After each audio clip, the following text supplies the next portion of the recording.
Here's a look at the southeast coast of Florida. Normally, it's a bustling place, jammed with beachgoers and tourists, but not today. Check it out. It's practically a ghost town there. Thousands of people have traded umbrellas and towels for sandbags and provisions. They're either hunkering down for the arrival of Hurricane Irma, or they are leaving for what they hope will be safer ground. Well, our meteorologist, Johanna Wagstaffe, is there in South Florida. In fact, she's in Fort Lauderdale.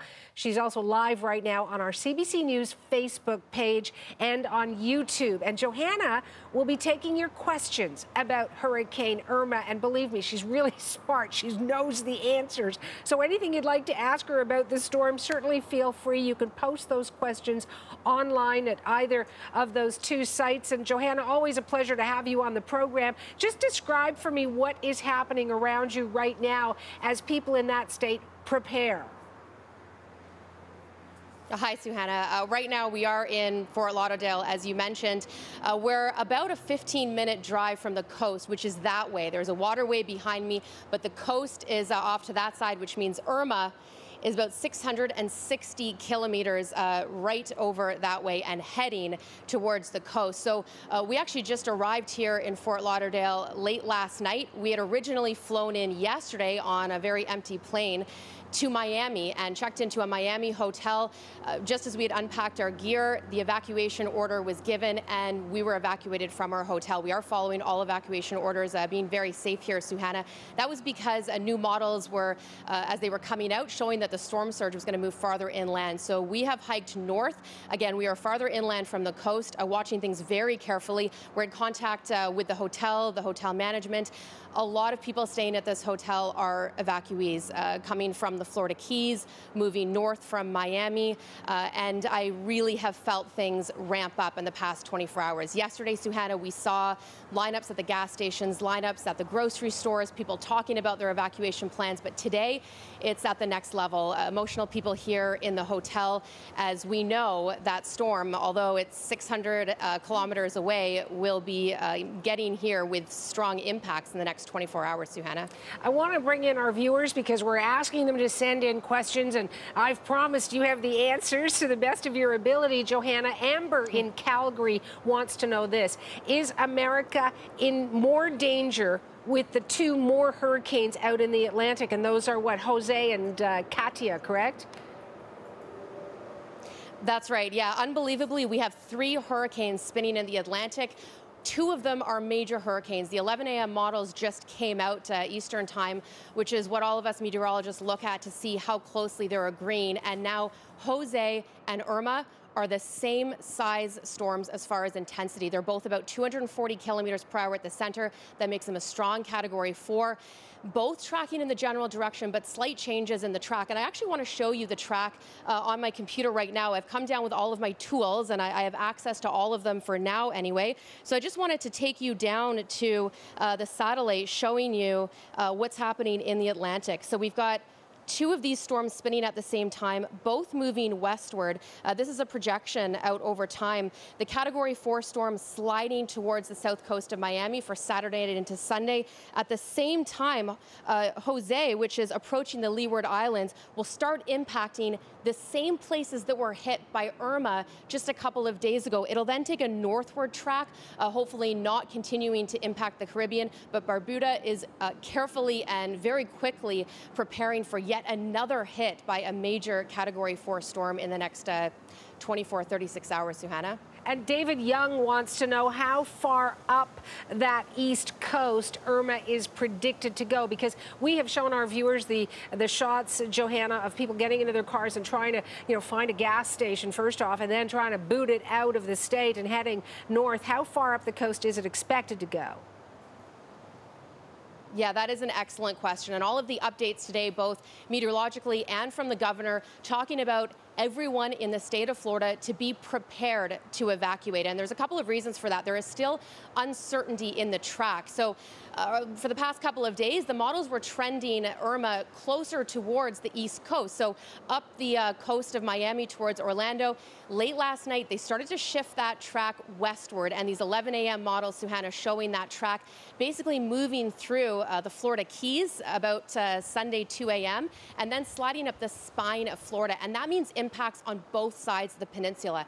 At that point, it looks like it'll continue to move through inland USA. I know Georgia and the Carolinas were at risk. They will still see big impacts because this is such a massive storm in size.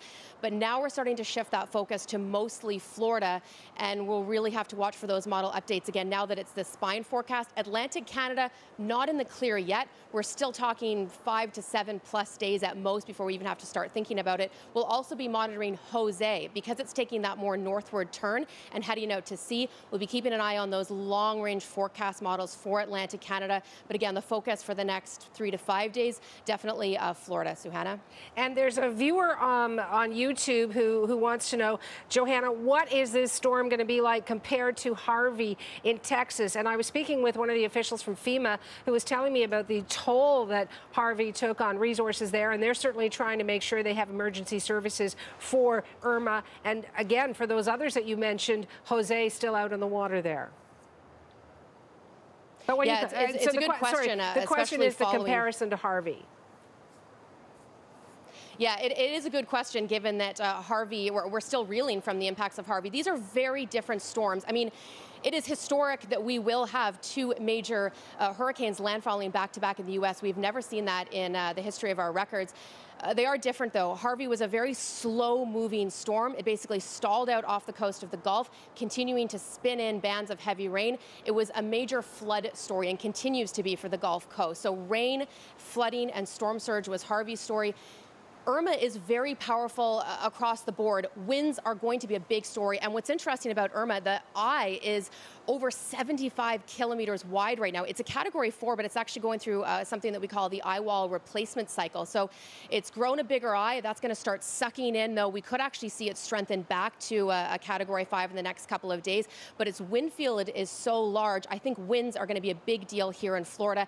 And that because of its size and because of that new track moving up the spine of the peninsula, we're looking at storm surge on both sides of the coast. So while Harvey's big story, and we did see damaging winds along the coast, was rain and flooding, for Irma, I think we're getting winds, we're getting storm surge, we're also looking at flooding, and if that storm track takes it up the center, we could be looking at tornadoes on the east side if the center of the storm moves just west of Miami.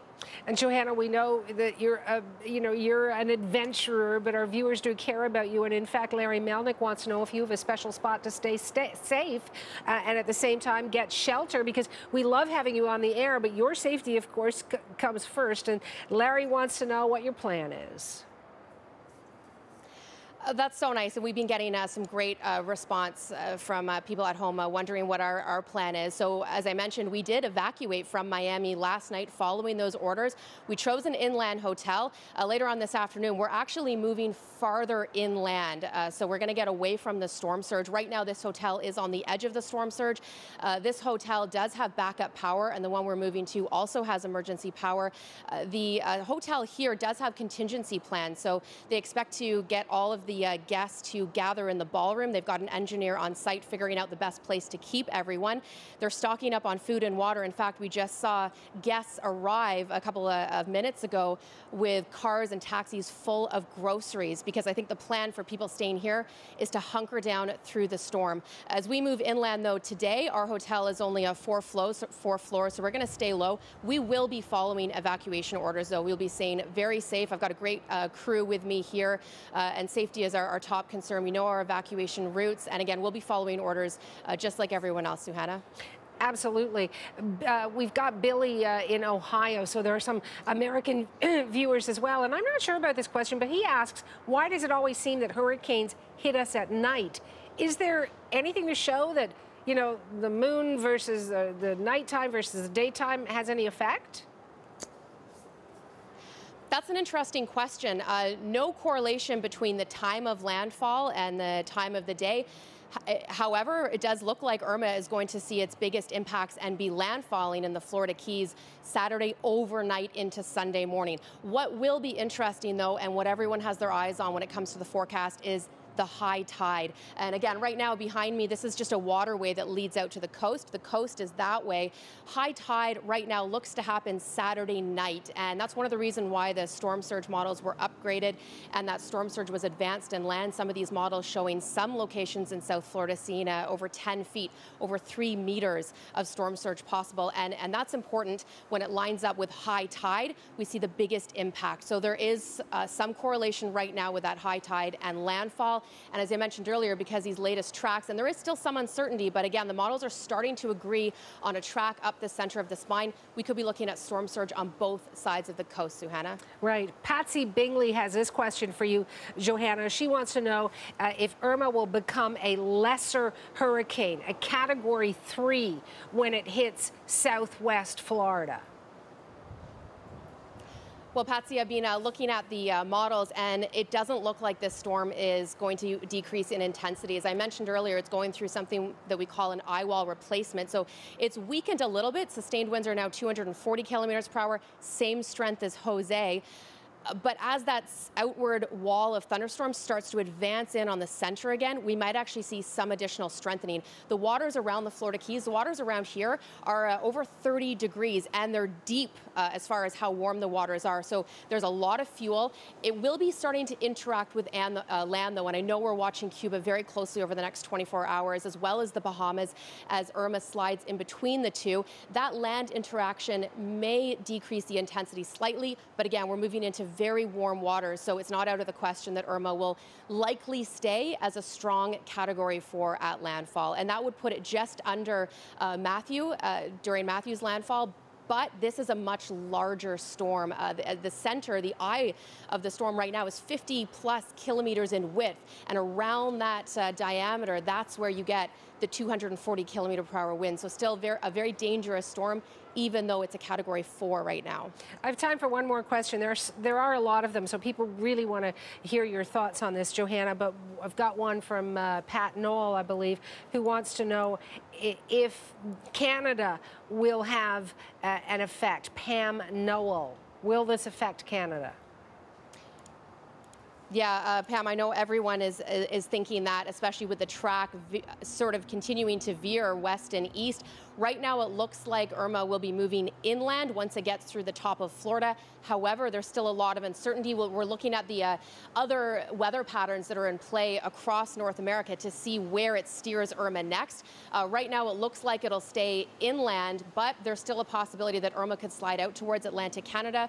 Same with Jose, watching Jose's track very closely. Even if we don't see a landfall, and at that point, Irma will be downgraded. We're talking about a post-tropical storm. Rain could still be a big story, and we could just look at rain from what's left of Irma at that point impacting the east side of Canada. So we're watching that closely, but that is still, 7+ days away. And with every model run we get, and we've just had one a few minutes ago, we get a better idea of where that track is. So I would just urge everyone to watch the forecast very closely. The Canadian Hurricane Center is in contact with the National Hurricane Center and watching things very closely. And I'm chatting with my colleagues, the CBC meteorologist, to see what they're looking at as far as impacts on the East Coast. But right now, focus on southern Florida. All right, Johanna, great to have you on the program. There are lots of questions. I want to thank you for taking the time to answer them. You keep safe with your crew and keep us informed. Also, thanks to our viewers on Facebook and YouTube. Great questions. Stay with CBC News Network. We will have more coverage of Hurricane Irma.